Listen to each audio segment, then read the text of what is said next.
Into the light of day, the sun trying to come out from beneath the clouds. I think that's the direction. We're going to go to the fortress now. Mulled brandy. What brandy? Oh, Mulled rakia. brandy, yeah. Mulled brandy, mulled wine, tons of coffee. Yeah. By the way, there's a coffee shop every 200 feet. Look at this city planning here. Whoops. This is like a China level fuck up with this giant ugly ass complex here. It's horrible. In the middle of this gorgeous old fashioned European plaza. I mean, what the hell happened? Luckily this, not luckily, I hope this is not going to be something we stumble into again. We're in the park where the fortress is located. It's actually really pretty. In a really old-fashioned, beautiful, civic beauty park way. There's this giant monument to that's entitled À la France, which was erected in 1980 to commemorate the soldiers who fought with Serbia in World War I. This is Belgrade Fortress. Oh boy, more tennis courts. This is so crazy. These are outside the gate to the fortress. This is definitely the most unexpected place you would find tennis courts, but how incredibly scenic and historic as a location. Okay, well, this is pretty funny. In addition to the tennis courts, which are part of Belgrade Fortress, by the way, considered in TripAdvisor to be the #1 tourism site, there is a Jurassic Park type thing here.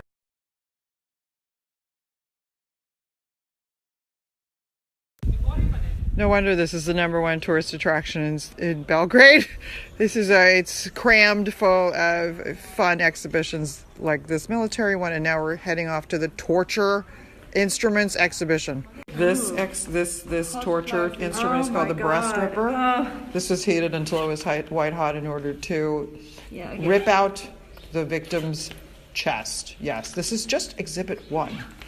The iron shoe. I don't think I need to explain what this shoe does. Okay. It basically compresses the foot and crushes it slowly. Yay! There's some chastity belts. This is actually quite a good exhibition, but it's not for the faint of heart. It's definitely not for kids. This is. I think the great thing about this exhibition is it has a sense of humor. This is the iron gag. Let me read you what it says. The instrument was used to hush the screams of the victim so as not to hinder the conversation among the inquisitors.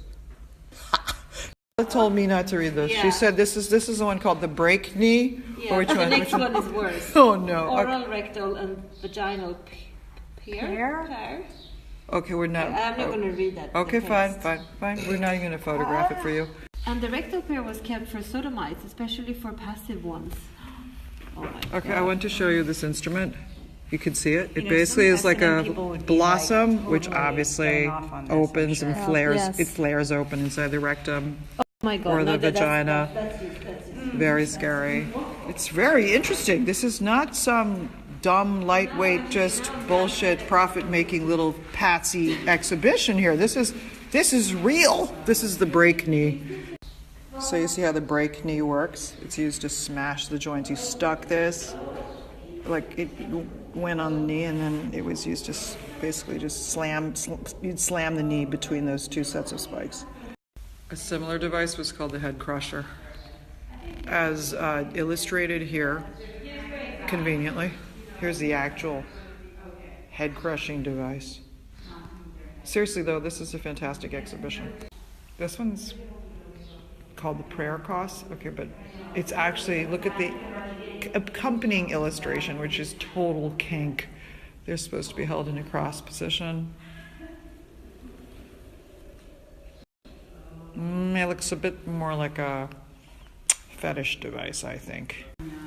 I would like to point out that this torture instrument exhibition is being conducted in this dungeon, enhancing the atmosphere of perverse gloom. This was called the Massive Infamy, and this was actually worn in public. So, for example, one of the examples of when this would have been worn was if a woman was dressed inappropriately, she would be forced to wear this around town, basically.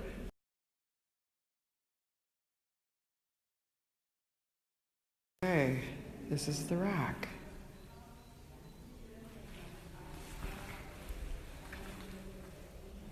You've heard this word, this instrument mentioned before. This is what it looks like, the rat. This instrument was called the stork. When dawned, it caused intense pain in the stomach and rectum, and according to the caption, caused madness. The stork. Okay, you see this guy being arrested? Well, this is what police used to use back then. You see the spikes? And, we're worried about police brutality today. Look at this cute bunny-shaped one. There are some instruments that are so evil and so perverse and so disturbing that I'm not even going to share them on Instagram with you now, because I swear it'd just be too much. You have to see them in person and to experience the same visceral revulsion and horror that we are experiencing together now. Oh God, I thought I was done. It's not. Okay, we don't know how we're actually going to. As Camilla said, she said, don't read the caption!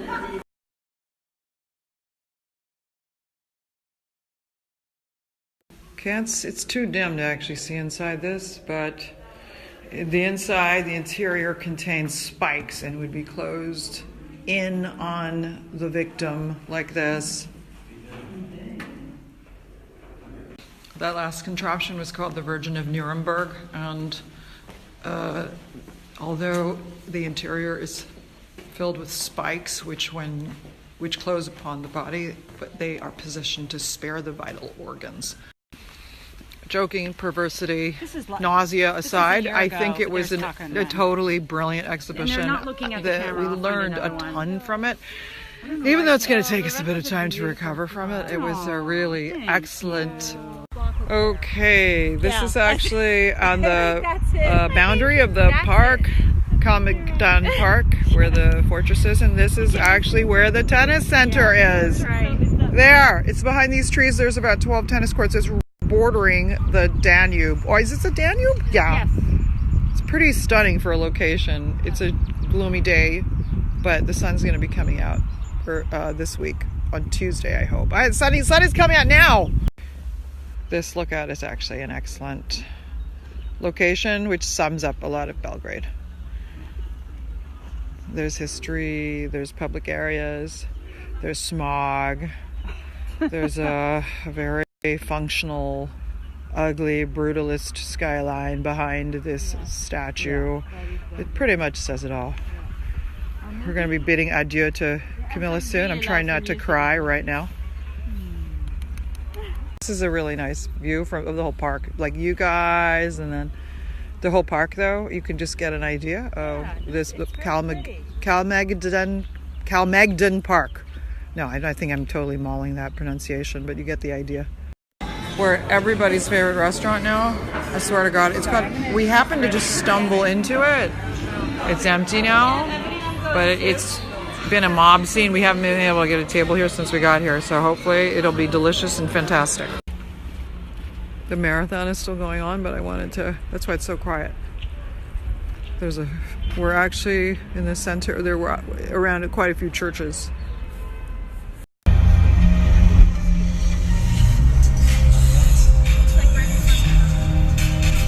What is that? What is that? Parliament. Oh, this is where all the protests are. Yeah. Sorry. Okay. Big post. Post? Post. Okay. Central post. We are at the new Museum of Contemporary Art. We can't figure out where the entrance is, and because we're in Belgrade, we really can't tell. It could just be a tiny little door here. We're going to walk around until we figure it out. This is an hour and a half. Here is the proper entrance. We were at the staff entrance. Okay, here we go. Here we go. This is it. It's slightly more impressive.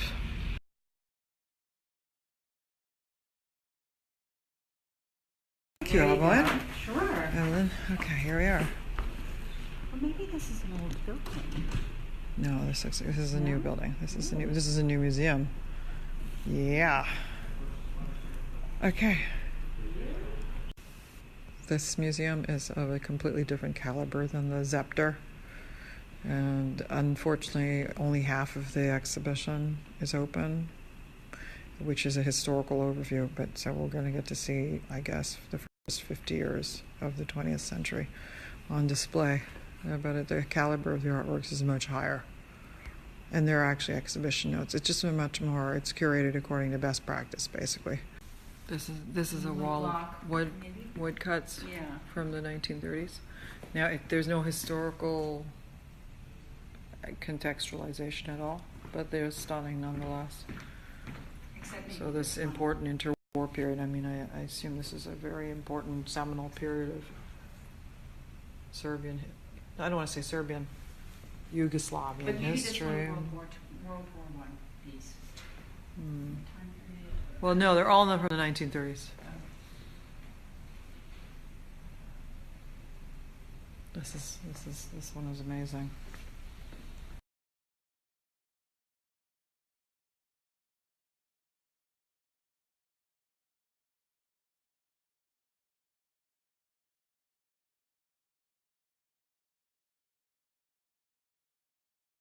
They were always looking outward. I even saw it in my students when I started teaching design there 20 years ago. They were so,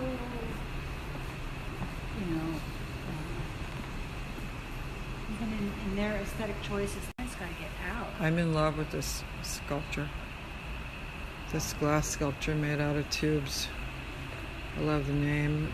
And the concept, it's called Divided Sphere 2 by Vyacheslav Richter.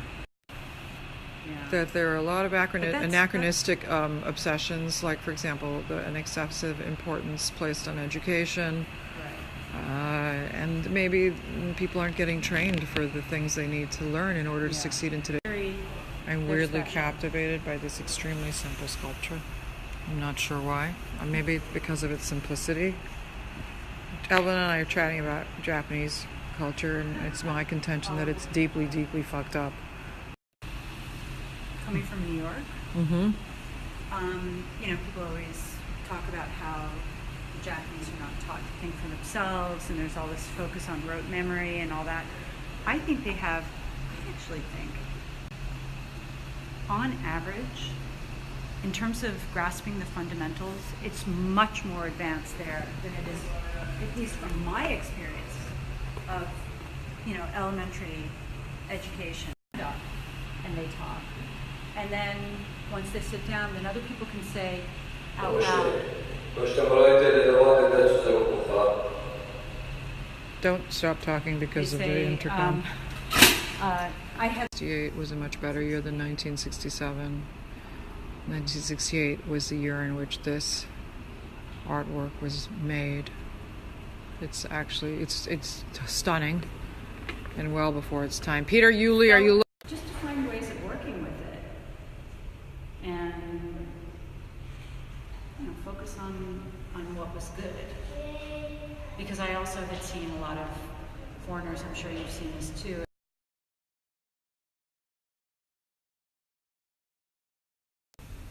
I was just remarking to Evelyn, I said, there is nothing I like which is not dark. And then Evelyn said, well, this is the perfect place for you. I said, yeah, that may very well be true. We can't figure out exactly why there is a sense of, I'm not sure it's grim humor, it just may be grim. I'm not sure exactly what it is.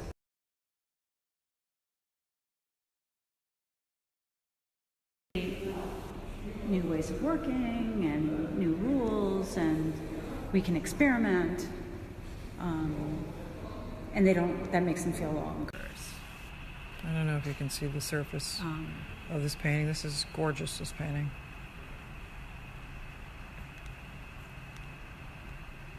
It's just white on white with different thickness. I don't know if you can see the surface of this painting. This is gorgeous, this painting.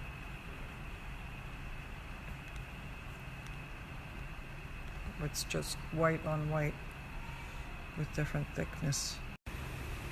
This is a good serene end to our afternoon. And it'll probably be one of the last times we're in this part of town because we're moving out of the hotel today. Jasmina, look what I found at the Museum of Contemporary Art in Belgrade, your book. And I was telling my friends about you and what an amazing artist you were and how this trip is helping me understand your art better. I am now giving you the full view of the museum. It was excellent. Pretty cool building. Yeah, it was very good. Here is the entire park. It's, again, gray day. I mean, it's a bit of a whirlwind. Camilla, look where we are. Okay, I'm going to zoom in, and you're going to see this is where we were, opposite on the other side of the river this morning. And now here we are. Oh, thank you. We're walking by the riverside. Yeah, and he just entered my frame to make my story more interesting, as Evelyn pointed.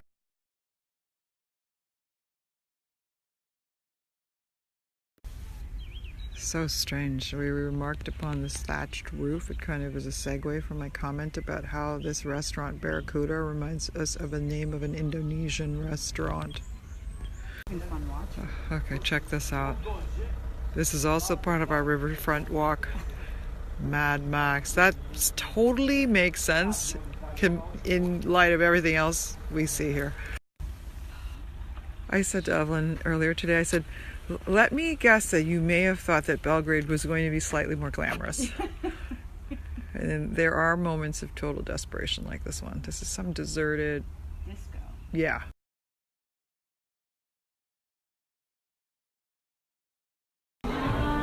We're checking into our new hotel, and it's just a normal, modern, efficient, like just kind of global standard hotel. You can't imagine how relieved we feel. Okay, don't laugh. This is the sign of an international standard hotel. The key card. Okay, see? Like it's a good room. It's nice. It's tiny, but it's very clean and modern. Phew! Okay, don't laugh. This is the sign of an international standard hotel. The key card. Okay, see? Like it's a good room. It's nice. It's tiny, but it's very clean and modern. Phew! Okay, we're now, the one good thing about our hotel is 1 foot from the district, the street with several 100-year-old restaurants, marked well with gaslit lamps and also cobblestones to make it super obvious that this street is old. Cobblestones. Okay, we're now, the one good thing about our hotel is 1 foot from the district, the street with several 100-year-old restaurants, marked well with gaslit lamps and also cobblestones to make it super obvious that this street is old. Cobblestones. We went into one of the 100-year-old restaurants to have dinner, and look at the size. Wow. Look at the gargantuan size of this platter. Okay, Evelyn, Sean, how many pounds? That's just for Sean, he says. How many? This must be like 5 pounds at least of meat. Camilla, do you see what you missed here?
said, Sean, please give them some money to make them go away.